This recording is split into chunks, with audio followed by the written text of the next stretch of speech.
ವಿನಾಯಕ ಕೃಷ್ಣ ಗೋಕಾಕ್ ವಿಕ್ರು ರವರ ಜೀವನ ಚರಿತ್ರೆ. ಈ ವಿಡಿಯೋ ತಮಗೆ ಇಷ್ಟ ಆದಲ್ಲಿ ಲೈಕ್, ಕಮೆಂಟ್ ಮತ್ತು ಸಬ್ಸ್ಕ್ರೈಬ್ ಮಾಡಬೇಕಾಗಿ ತಮ್ಮಲ್ಲಿ ವಿನಂತಿ. ಗೋಕಾಕರ ತಾಯಿಯ ತಂದೆ ಪಾಂಡುರಂಗ ಜೋಶಿ. ಅವರು ಮಾಧ್ಯಮಿಕ ಶಾಲೆಯ ಶಿಕ್ಷಕರಾಗಿದ್ದರು. ವಿನಾಯಕ ಕೃಷ್ಣ 3ನೇ ತರಗತಿ ಓದುತ್ತಿದ್ದರು. ತನ್ನ ಜೊತೆಯ ಹುಡುಗರು ಊರಲ್ಲಿ ಹಲಗೆ ಬಾರಿಸುತ್ತಾ ತಿರುಗುವುದನ್ನು ನೋಡಿ ನನಗೂ ಹಲಗೆ ಬೇಕೆಂದು ಹಠ ಹಿಡಿದರು. ಅವರ ಅಜ್ಜ ಹೇಳಿದರು, ಎಲ್ಲ ಹುಡುಗರು ಹಲಗೆ ಬಾರಿಸುತ್ತಾರೆ, ಆದರೆ ಎಲ್ಲ ಹುಡುಗರು ಪುಸ್ತಕ ಓದುವುದಿಲ್ಲ ಎಂದರು. ಆ ದಿನವೇ ಪಾಂಡುರಂಗ ಜೋಶಿ ಅವರು ಮೊಮ್ಮಗ ಗೋಕಾಕನನ್ನು ಪುಸ್ತಕದ ಅಂಗಡಿಗೆ ಕರೆದುಕೊಂಡು ಹೋದರು. ಇದು ಚೆನ್ನಾಗಿದೆ, ಇದನ್ನು ಓದು, ಅದನ್ನು ತೆಗೆದುಕೋ ಎಂದು 6-7 ಇಂಗ್ಲಿಷ್ ಪುಸ್ತಕಗಳನ್ನು ಕೊಡಿಸಿಕೊಟ್ಟರು. ಇಂಗ್ಲಿಷ್ ಭಾಷೆಯ ಮೇಲೆ ಗೋಕಾಕರಿಗೆ ಅಭಿಮಾನ ಮೂಡಲು ಜೋಶಿಯವರೇ ಕಾರಣರಾದರು. ಅಂದಿನಿಂದಲೇ ಗೋಕಾಕರಿಗೆ ಪುಸ್ತಕ ಪ್ರೀತಿ ಬೆಳೆಯಿತು. ಹೊಸ ಹೊಸ ಪುಸ್ತಕಗಳನ್ನು ಕೊಳ್ಳುವುದು, ತರಿಸುವುದು ಒಂದು ಚಟವೇ ಆಯಿತು. ಬೇರೆ ಹುಡುಗರು ಶೋಕಿ ಮತ್ತು ವಿನೋದಗಳಲ್ಲಿ ಕಾಲ ಕಳೆಯುತ್ತಿದ್ದಾಗ ಬಾಲಕ ಗೋಕಾಕ್ ಶೆಲ್ಲಿ, ಕೀಟ್ಸ್, ವರ್ಡ್ಸ್ವರ್ತ್ ಮೊದಲಾದವರ ಪುಸ್ತಕಗಳನ್ನು ಓದುತ್ತಿದ್ದ.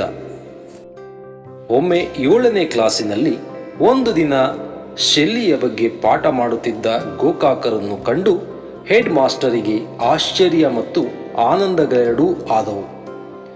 ಪ್ರತಿಭಾವಂತನಾಗಿ ಬಾಲಕ ಗೋಕಾಕ್ ಬೆಳೆಯುತ್ತಾ ಎಲ್ಲರ ಗಮನ ಸೆಳೆದ. ಓದು ಮತ್ತು ಬರಹ ಅವರಿಗೆ ತುಂಬಾ ಪ್ರಿಯವೆನಿಸಿದವು.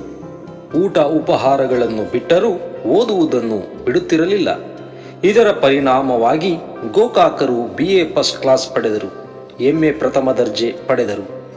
ಇಂಗ್ಲಿಷನ್ನು ಪ್ರಥಮ ಭಾಷೆಯನ್ನಾಗಿ ಆರಿಸಿಕೊಂಡು ಓದಿದರು. ನಂತರ ಪುಣೆಯ ಫರ್ಗ್ಯೂಸನ್ ಕಾಲೇಜಿನಲ್ಲಿ ಇಂಗ್ಲಿಷ್ ಅಧ್ಯಾಪಕರಾಗಿ ಸೇರಿದರು. ಪುಣೆಯಿಂದ ಇಂಗ್ಲೆಂಡಿನ ಆಕ್ಸ್ಫರ್ಡ್ ವಿಶ್ವವಿದ್ಯಾನಿಲಯಕ್ಕೆ ಉನ್ನತ ಅಧ್ಯಯನಕ್ಕೆ ಹೋದರು.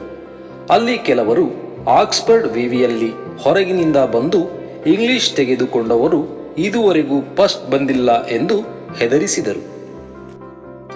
ಯಾರಿಗೂ ಬರದಿದ್ದರೆ ನನಗೇಕೆ ಬರಲಾರದು ಎಂದು ನಿರ್ಧಾರ ಮಾಡಿ ಇಂಗ್ಲಿಷ್ ಸಾಹಿತ್ಯವನ್ನು ಚೆನ್ನಾಗಿ ಓದಿ ಅರೆದು ಕುಡಿದರು. ಪರೀಕ್ಷೆ ಬರೆದರು. ಆಕ್ಸ್ಫರ್ಡ್ ವಿವಿಯ ಪರೀಕ್ಷೆಯ ಫಲಿತಾಂಶ ಪ್ರಕಟವಾಯಿತು. ಗೋಕಾಕರು ಫಸ್ಟ್ ಕ್ಲಾಸ್ ಬಂದರು. ಯಾರು ಈ ಗೋಕಾಕ್ ಎಂದು ಇಂಗ್ಲೆಂಡ್ನ ಜನ ಹುಬ್ಬೇರಿಸಿ ನೋಡಿದರು. ಅವರ ಖ್ಯಾತಿ ಭಾರತದ ತುಂಬೆಲ್ಲ ಹರಡಿತು. ಅವರು ಫಸ್ಟ್ ಬಂದುದನ್ನು ತಿಳಿದು ಪುಣೆಯ ಫರ್ಗ್ಯೂಸನ್ ಕಾಲೇಜು ರಜೆ ಘೋಷಿಸಿತು. ಕನ್ನಡಿಗನೊಬ್ಬನು ಇಂಗ್ಲೆಂಡಿಗೆ ಹೋಗಿ ಇಂಗ್ಲಿಷರ ನಾಡಿನಲ್ಲಿ ಜಯಬೇರಿ ಬಾರಿಸಿ ಬಂದನೆಂದು ಕರ್ನಾಟಕ ಕಾಲೇಜಿನ ವಿದ್ಯಾರ್ಥಿಗಳೆಲ್ಲ ಕುಣಿದು ಕುಪ್ಪಳಿಸಿದರು. ಆ ಪ್ರತಿಭಾವಂತ ವ್ಯಕ್ತಿಯೇ ನಮ್ಮ ಕನ್ನಡದ ಪ್ರಸಿದ್ಧ ಕವಿ ವಿಕ್ರು ಗೋಕಾಕ್. ಕನ್ನಡ ಸಾಹಿತ್ಯದಲ್ಲಿ ವಿನಾಯಕರ ಹೆಸರು ಅಗ್ರಪಂಕ್ತಿಯಲ್ಲಿದೆ. ಇವರು ಕವಿ, ವಿಮರ್ಶಕ, ನಾಟಕಕಾರ, ಕಾದಂಬರಿಕಾರ, ಪ್ರಬಂಧಕಾರ. ಕನ್ನಡ ಹಾಗೂ ಇಂಗ್ಲಿಷ್ ಭಾಷೆಗಳೆರಡರಲ್ಲೂ 100 ಪುಸ್ತಕಗಳನ್ನು ಬರೆದಿದ್ದಾರೆ. ಗೋಕಾಕರು ಹುಟ್ಟಿನಿಂದ ಕನ್ನಡಿಗರು, ಬೆಳವಣಿಗೆಯಿಂದ ಭಾರತೀಯರು, ಸಂಚಾರದಿಂದ ವಿಶ್ವಮಾನವರು.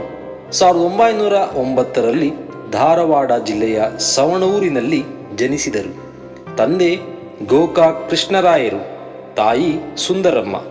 ಪ್ರಾಥಮಿಕ ಮತ್ತು ಮಾಧ್ಯಮದ ಶಿಕ್ಷಣ ಓದಿದ್ದು ಶಾಲೆ, ಪ್ರೌಢಶಾಲೆಯಲ್ಲಿ. ಧಾರವಾಡದ ಕರ್ನಾಟಕದ ಕಾಲೇಜಿನಲ್ಲಿ BA ಪದವಿ, ಅಲ್ಲಿಯೇ 1931ರಲ್ಲಿ MA ಪದವಿ ಪಡೆದು ಪುಣೆಯ ಫರ್ಗ್ಯೂಸನ್ ಕಾಲೇಜಿನಲ್ಲಿ ಉಪ ಪ್ರಾಧ್ಯಾಪಕರಾಗಿ ಸೇರಿಕೊಂಡರು. ಇಂಗ್ಲೆಂಡಿನಿಂದ ಉನ್ನತ ಶಿಕ್ಷಣ ಪಡೆದು ಬಂದ ಮೇಲೆ ಸಾಂಗ್ಲಿಯ ವಿಲ್ಲಿಂಗರ್ಡ್ ಕಾಲೇಜು, ಉಸ್ಮಾನಿಯಾ ವಿಶ್ವವಿದ್ಯಾಲಯ, ವೀಸಾನಗರ ಕಾಲೇಜು, ಕೊಲ್ಲಾಪುರ ಕಾಲೇಜು, ಧಾರವಾಡದ ಕರ್ನಾಟಕ ಕಾಲೇಜುಗಳಲ್ಲಿ ಪ್ರಿನ್ಸಿಪಾಲರಾಗಿ, ಪ್ರಾಧ್ಯಾಪಕರಾಗಿ ಸೇವೆ ಸಲ್ಲಿಸಿದರು. 1958ರಲ್ಲಿ ಬಳ್ಳಾರಿಯಲ್ಲಿ ನಡೆದ ಕನ್ನಡ ಸಾಹಿತ್ಯ ಸಮ್ಮೇಳನದ ಅಧ್ಯಕ್ಷರಾಗಿದ್ದರು. 1966ರಲ್ಲಿ ಬೆಂಗಳೂರು ವಿವಿಯ ಉಪಕುಲಪತಿಗಳಾಗಿದ್ದರು. 1967ರಲ್ಲಿ ಕರ್ನಾಟಕ ವಿಶ್ವವಿದ್ಯಾಲಯ ಗೌರವ ಡಾಕ್ಟರೇಟ್ ನೀಡಿ ಗೌರವಿಸಿತು. 1971ರಲ್ಲಿ ಕ್ಯಾಲಿಫೋರ್ನಿಯಾದ ಪೆಸಿಫಿಕ್ ವಿವಿ ಗೌರವ ಡಾಕ್ಟರೇಟ್ ನೀಡಿತು. 1981ರಲ್ಲಿ ಸತ್ಯಸಾಯಿ ಸ್ವೀಕೃತ ವಿಶ್ವವಿದ್ಯಾಲಯದ ಕುಲಪತಿಗಳಾದರು. 1982ರಲ್ಲಿ ಕೇಂದ್ರ ಸಾಹಿತ್ಯ ಅಕಾಡೆಮಿಯ ಅಧ್ಯಕ್ಷರಾಗಿದ್ದರು. ವಾಗ್ಮಿ, ಕವಿ, ಆಡಳಿತಗಾರ, ಚಿಂತಕ, ಭಾಷಾತಜ್ಞ ವಿಕ್ರು ಗೋಕಾಕರು ನಮ್ಮ ಸಾಂಸ್ಕೃತಿಕ ಕ್ಷೇತ್ರವನ್ನು ರಾಷ್ಟ್ರೀಯ ಮಟ್ಟಕ್ಕೆ ಏರಿಸಿದ ಕೀರ್ತಿವಂತರಲ್ಲಿ ಒಬ್ಬರು. ಗೋಕಾಕರು ಕನ್ನಡದ ಗೌರವವನ್ನು ಹೆಚ್ಚಿಸಿದ್ದಾರೆ. ಕನ್ನಡಕ್ಕೆ 5ನೇ ಜ್ಞಾನಪೀಠವನ್ನು ತಂದುಕೊಟ್ಟ ಗೋಕಾಕರು ಏಪ್ರಿಲ್ 28, 1992ರಂದು ನಿಧನರಾದರು.